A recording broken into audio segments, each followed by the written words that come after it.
Alrighty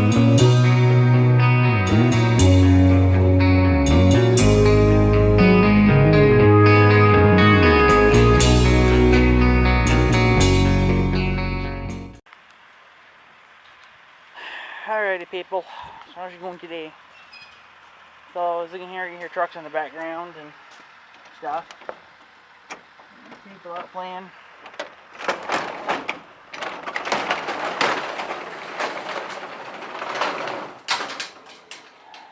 Well, anyways, I'll give you guys a quick little update, and then I got a little of a story to tell you too. Just about to head out of the door, and my sister says that she hears a kind of a rattle going underneath her car. She said that she can't go over a certain speed limit, and then it starts to rattle like a cocksucker. So I take a look underneath, and she's got those, I think they're skid plates, but they're made out of plastic. Big Red's got them too. They're plastic. They're kind of, steel's better. You're better off with steel or aluminum, but from the factory it's plastic. So, but she's got that underneath her car. It kind of protects the front end, you know, like the motor and all the suspension bits and stuff, crap like that. I think it's mostly just to keep the crap from going inside the motor and causing problems. Well, she broke a new one. She broke the one in the middle a couple years ago. She broke the one on the right. I don't know when, but she wanted me to fix it. And then I seen on the left side that one's been broken in the past by the last owners of the vehicle because they put metal wire on. And I know that my jobs that I did were held together with zip ties, which is probably not as strong as what that metal wire is, but you know, it's really just kind of a temporary fix until she can get them fixed. Which I know, which will probably be a couple $100 probably, have new plates put in or whatever the fuck they're called. They're plastic anyway, so they're kind of junk. I mean, she'll break them probably instantly again anyway, but she needs to kind of not have such a speedy, reckless driving kind of attitude because she's really destroying her car. She's already got a crack in the bumper from hitting curb stops and whatever, and the front bumper's got scrapes in it, you know, and one side's even got some yellow paint rubbed in it, so you know she's been hitting something yellow. Which, you know, it's usually those curb stoppy things, they're usually yellow. That's the, you know, just tell you, hey, you know, stop. And the process, you damage your car too, so you kind of need to know when to actually stop. So that's where years of experience in driving comes into play. You know. So yeah, she needs to get some new skid plates put underneath there or something because they're all falling off. The left one obviously is the one that must have went first because the last owners put metal wire on there, and then the one in the middle and the one on the right side had been fixed by me. So I don't know, these fucking GM products, you know, it's a GM car, so as far as I know, it's a GM. Yeah, I'm pretty sure it's GM. It's still a pile of piss. Everything from GM is a pile of piss. So, because GM wants to charge a fortune for their vehicles, but yet they make them out of Chinese parts, which, you know, is not reliable. You know, I would rather take a car that's got all steel over plastic any day.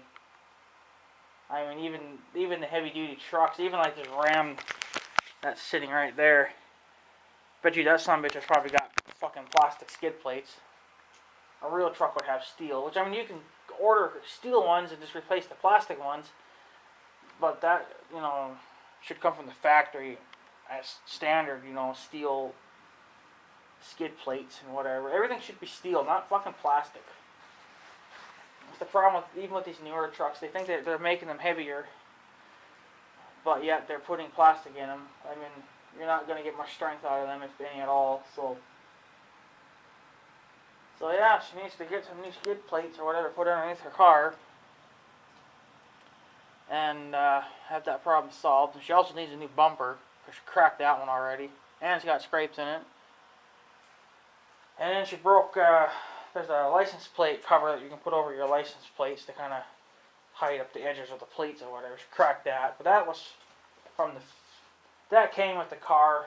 Usually, when you buy a new car, they'll come with their own plate covers, which are usually has the dealer's name on or the name of the company that sold you the car. So she needs to get them ripped off and put new ones on, or get something to her liking, because they're cracked as well. But you know, she just got done having new brakes installed, because her brakes were going out. So she got new brakes put in, but now she needs to have a whole new front bumper, and which I know probably isn't going to be any cheaper. Which actually would be probably a lot more expensive than those skid plates, but those skid plates need to be replaced as well. Because I'm not going to keep, freaking patching them all the time. It's only going to hold so long until she hits something else, and those zip ties are going to break instantly. So it's just a temporary fix to get her going again until she can afford to get new ones. So, but yeah, I'll give you guys another quick update here. About these truckers here. There was a trucker, get out of here, bug. There was a trucker that ran over my yard yesterday, I think it was. Well, he actually went really far into my yard, and I don't know if you guys are going to be able to see it. I think the kids are out playing. But he went in way more than what was necessary to do. So, of course, I went and made a video of it. I could post it on here, but which I may do. I don't know. Sorry what kind of damage he did do this time, but it was a new trucker. But you know what? This trucker right here was a man, because you know what? He came up to my house and he apologized for running my yard over, and he was saying stuff too about that sign they got put there that says no trucks, and he says that you don't see them until it's too late. He says the way they're angled, it's just not going to do them any good. So, and for future truckers. So, but yeah, so that's a real trucker there when they want to come and apologize. Most truckers just don't even give a shit. There goes one right now, but that's not the guy. He had a blue Freightliner, an older one. But at least he was man enough to apologize. A lot of them don't even apologize, And he was being nice about it, so I figured, well, if he's being nice, I'd be nice, If he was being a dick, I'd probably be a dick back, but, since he's being nice about it, I'd be nice to him, so. But that's a real man right there. To walk up, he parked his truck way over there, and he walked all the way up here, and he talked, and I'll see that you guys didn't see it, but there was a blue pickup that just drove by right now. You guys didn't see it, but I think he's the owner of the company, him and his wife. And as soon as that trucker went down this road, that guy in the blue pickup was already on his ass telling him. So, but what's going to happen is that they're going to order a sign, another one, and they're going to put it wherever they said they're going to put it there somewhere, to where the truckers could see it. But they put up this stupid redneck temporary stupid sign, which you can't even see it. It's right there leaning against that sign, that street sign. I don't know what it says. I think it just says no trucks, something, something, something, something. So, but right there, I can tell you now, they're not going to see that worth of shit.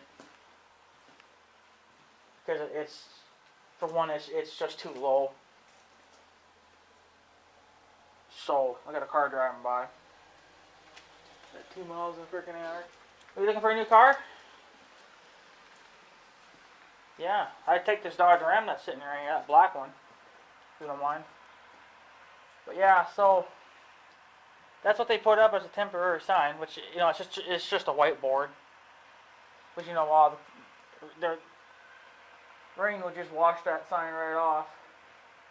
we'll just clean all the ink right off it anyway. So, but and then I think it's just too low. Damn bug. So, but he says that by midweek they should have a sign here, which surprisingly they ordered one that quick, which I know they probably didn't, but you know, whatever, that's what they said. That they would have one here by the middle of the week, this week, to put up. So, I may not really have to do anything, but we'll see.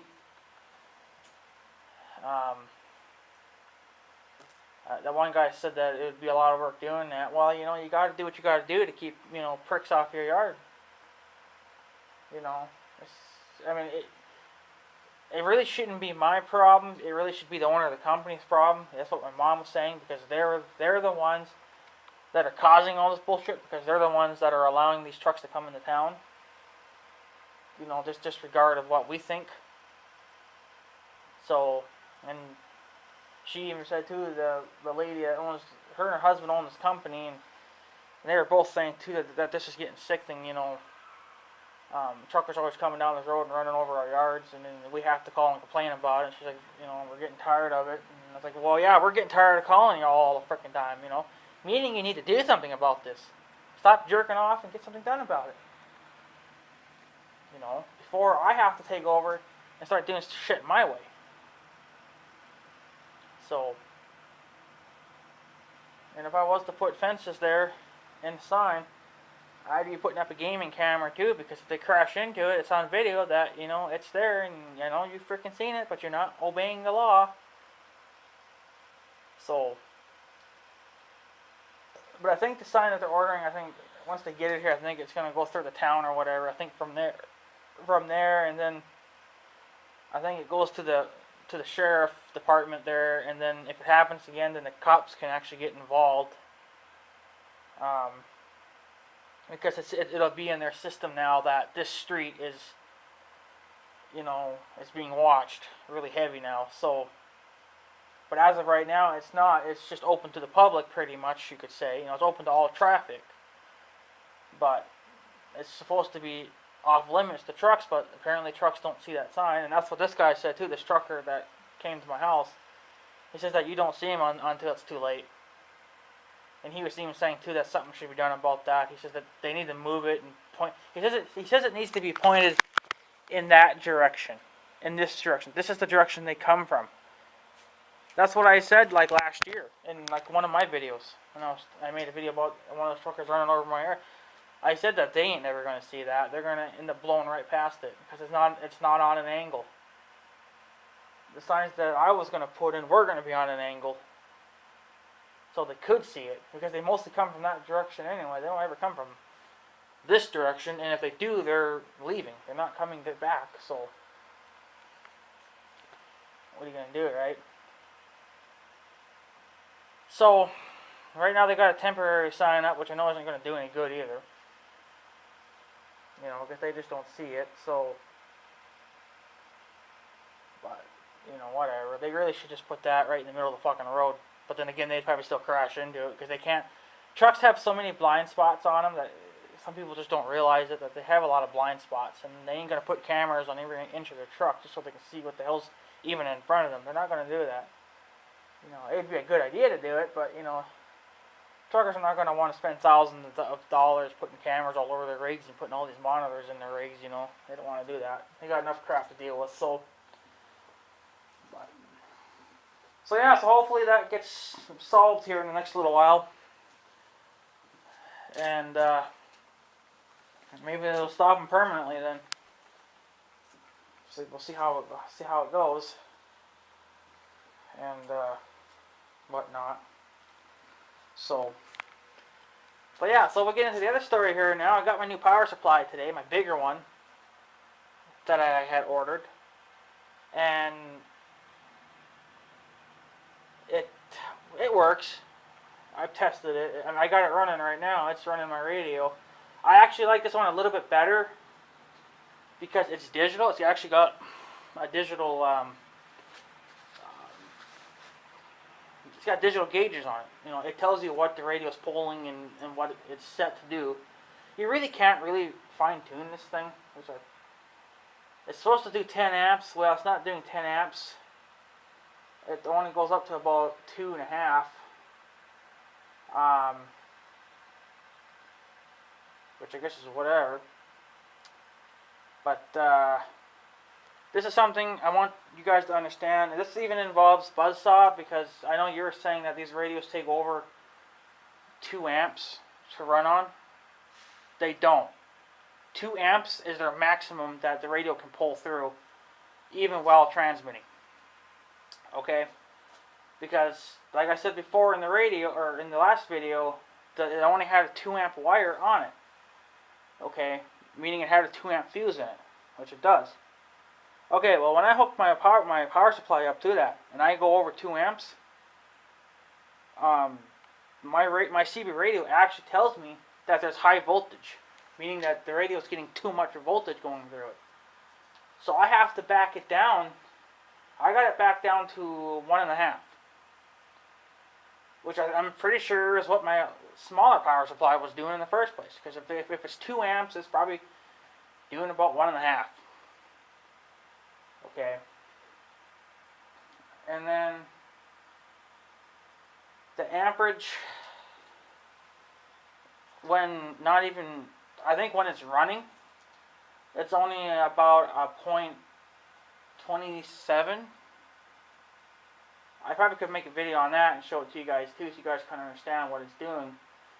But I think when it's actually transmitting, it's only going about 1 amp and 11, something like that. It's really not sucking a lot of power. So really, my 2 amp power supply that I had hooked up to was probably doing the job. It's just a point that I like this one a little bit better, because I can actually really fine tune the voltage. So I got it, I think, dialed in pretty good for power wise. So everything's basically dead on, except the only thing that is a little bit off. Well, the first thing is that the SWR readings are still off, but that's probably because of the antenna. Number 2 is that the RF power output, for a split second there, it says fail, but then it says pass. And I tried to tune the voltage and everything to get it to where that quit doing that, and there's no getting around that. Because if you turn it up to try to overcorrect that, or to correct that problem, you end up sending too much power through the radio. So basically, whatever that radio for the RF, that it says that it fails for a split second and then says it passes, I think that's just normal for it. Because when you're first wanting to push out, it's probably taking all the power that it can, and it's just not getting all the power that it needs right away. So, you know, I can't overpower it, because then it'll probably end up frying the radio, because now I'm giving it too much power. I tried to get it down just, you know, or up just perfect enough to where I couldn't overpower the radio, but you still end up overpowering it, because it does not want to go any higher than a 1.5 amp. It doesn't want to go any higher than that. For some reason it don't. So even though it's got I think the maximum is 2 amps, and so I think if you were to hook something up to it that required 10 amps, it would probably display that then. See, I think it's only displaying what the CB wants, and it's probably sensing that the wire can only take a maximum of 2 amps, so it figures, well, we'll give you a reading of 2 amps, then if you go over that, then you got high voltage problems in your radio. So,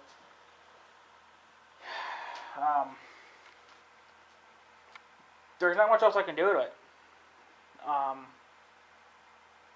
The other thing that I can change is just the antenna. I even had 2 comments this morning, which I thought was kind of funny. They were both saying that the antenna has to go. The antenna's not going to work. Well, it would work. It's just that whatever I'm missing, and I can't figure it out. So I'm thinking pretty much that the antenna has to go. So, and I left the video on that last space station antenna, and no one said anything. So, you know, that one guy just said to get the 18-foot antenna, the one that Buzzsaw was talking about, and he says that you shouldn't have to worry about winds over 90 miles an hour. He says if you get winds over 90 miles an hour, you got more important things to worry about than a damn antenna. Meaning that there could be a tornado or something somewhere, right? So, well, the thing is, we do get 90 miles per hour winds, especially if there is a big enough storm around here. And what if we don't get any damage from a tornado, and I still end up breaking my antenna? I'm not buying another antenna again. That's what you guys don't understand. I'm not going to keep buying them every year just because the weather wants to break them. So that's why I found this 3-footer. It's still a base station antenna. Doesn't require grounding or anything. Apparently you could just plug it in and tune it and it should work. It also works for ham radios as well. It's a CB and a ham radio, so antenna. It does both. So, but no one will tell me anything about it. So I mean, really, I understand that people ain't gonna sit there and watch a 40-minute video, but that's why I put it in the titles of these videos. You know, so you guys can kind of just skip to wherever I start talking about it, and then you guys can leave your opinions. But no one wants to leave their opinions. They all just sit there and bitch and moan and complain that it ain't gonna work. Well, tell me what will work then.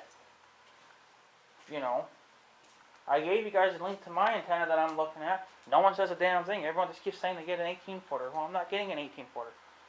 And my tripod may not be able to hold that, you know. Especially if it's a windy day. Because the tripod's not going into anything. It's not going in any freaking structure. Because, well, we don't have a stud finder. So, can't find any studding anywhere. So it's basically probably just going straight into the roofs, you know. Into the roof pretty much. It's not going into any framing of the roof. So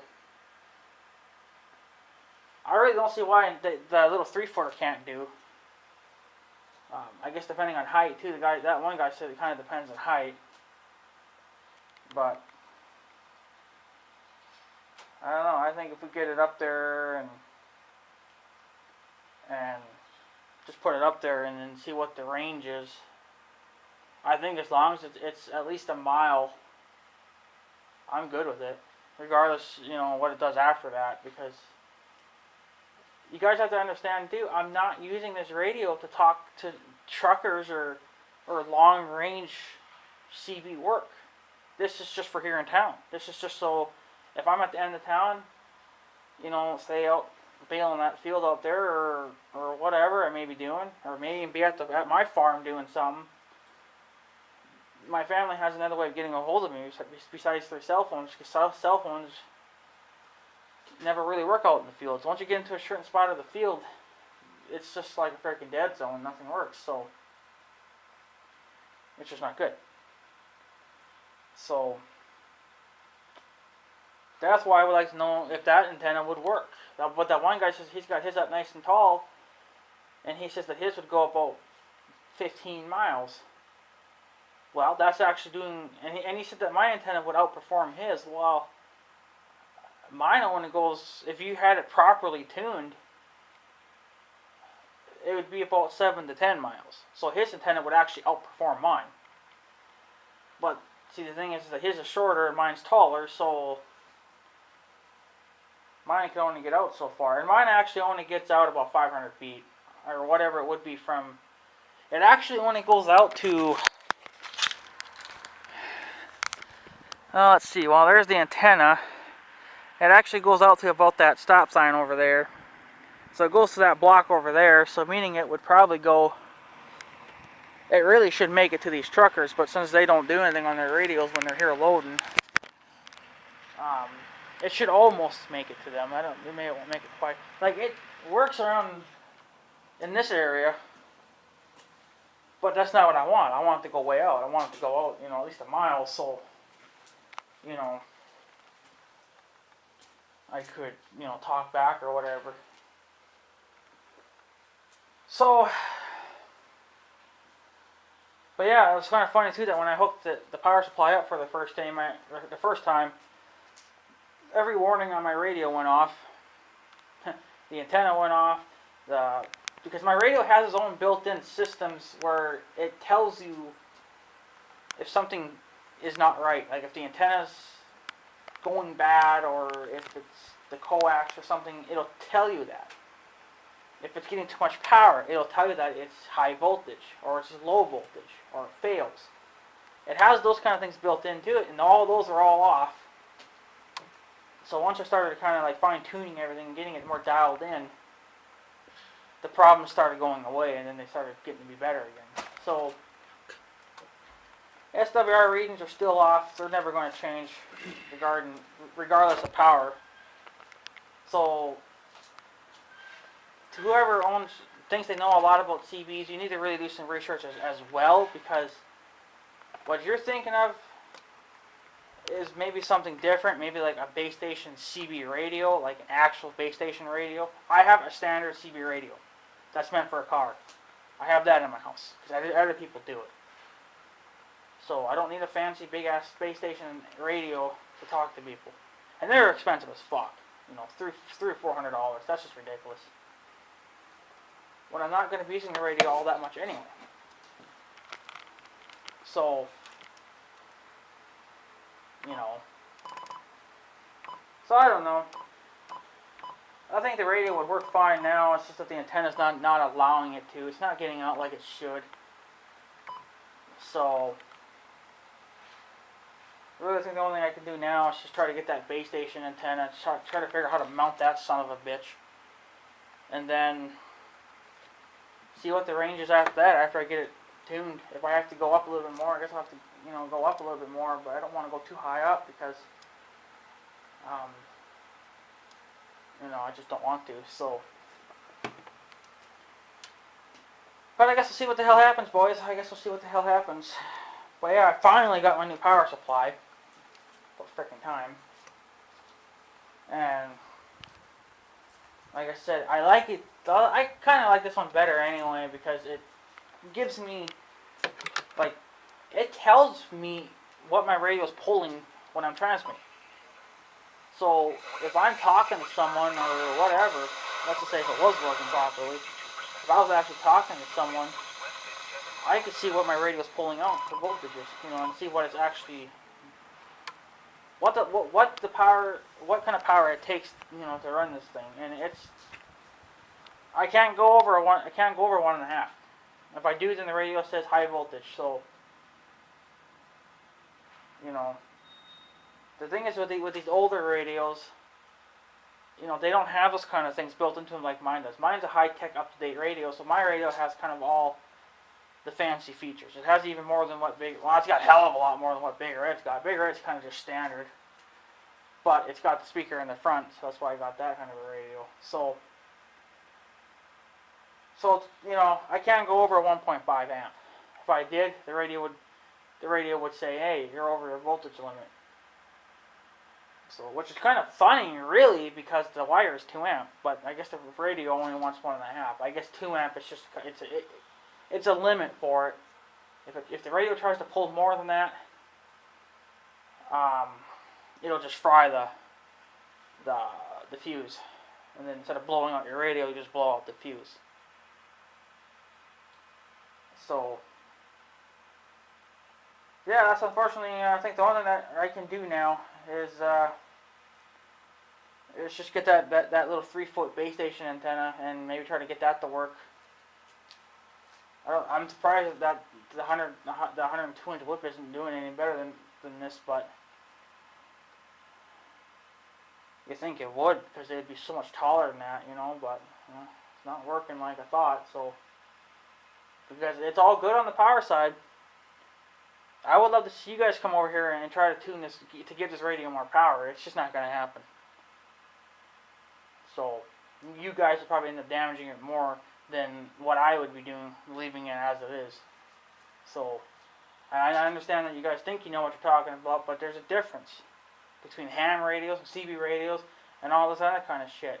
Everyone says, well, your radio needs more than 2 amps to work. No.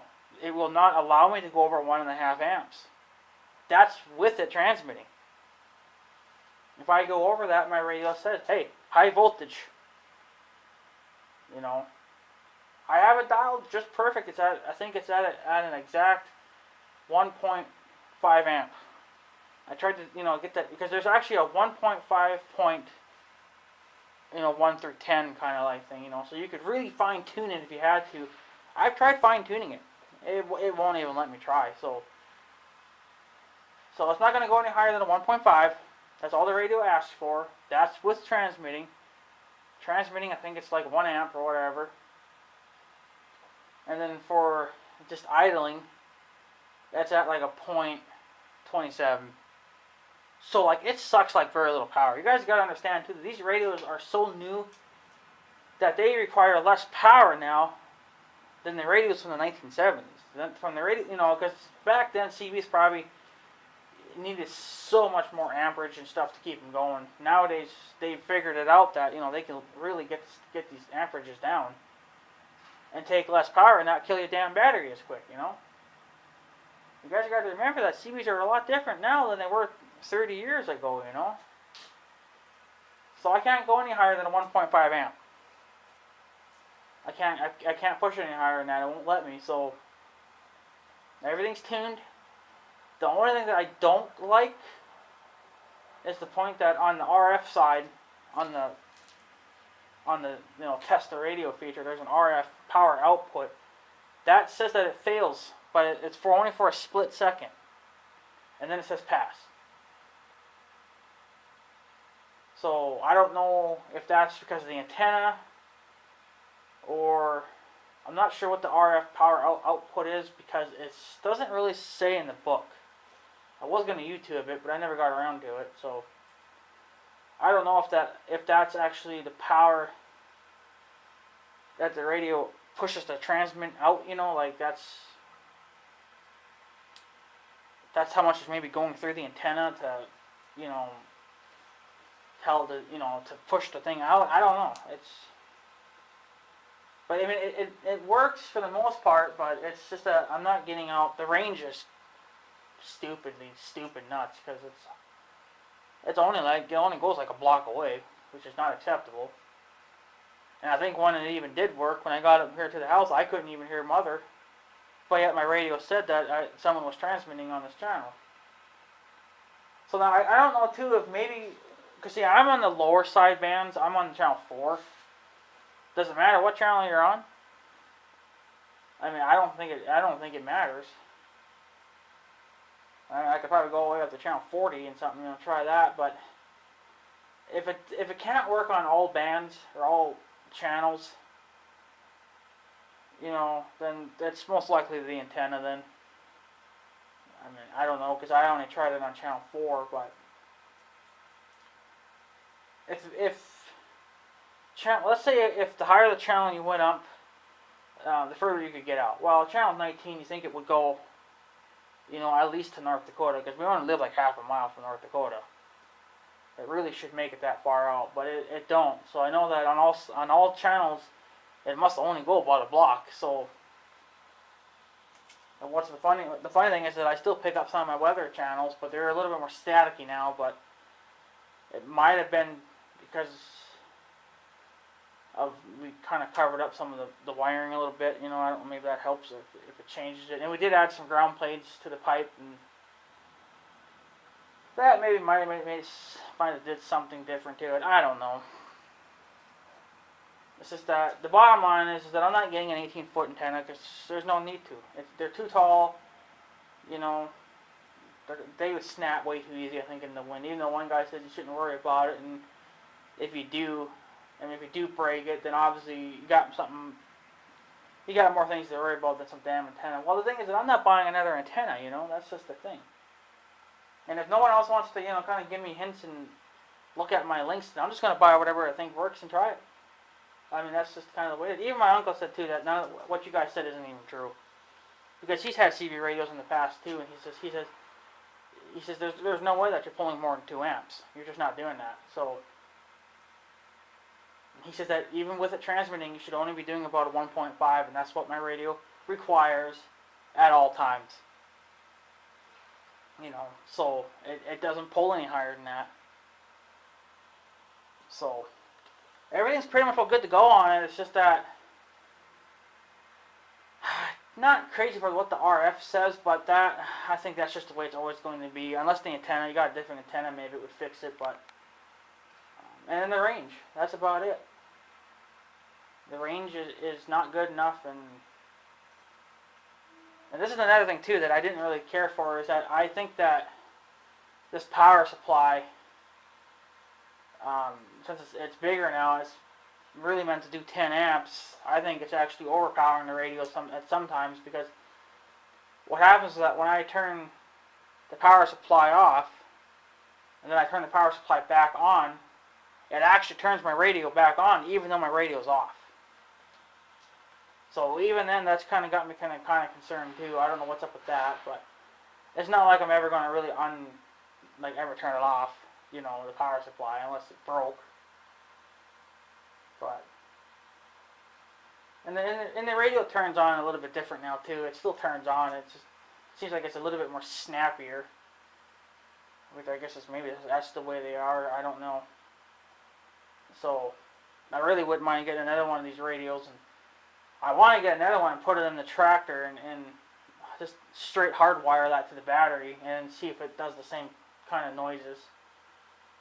Because if it doesn't, that's probably nothing to worry about. But it's kind of different to me now, because, you know, it's just different. So, but I got the power supply running right now, and I'll try to maybe see if I can get a little clip of it there for you guys. And you guys can just tell me what you think. So, but yeah, so anyways, guys, I'm going to take off. So I guess have a good day and stuff. So yeah, thanks for watching, guys. Take her easy.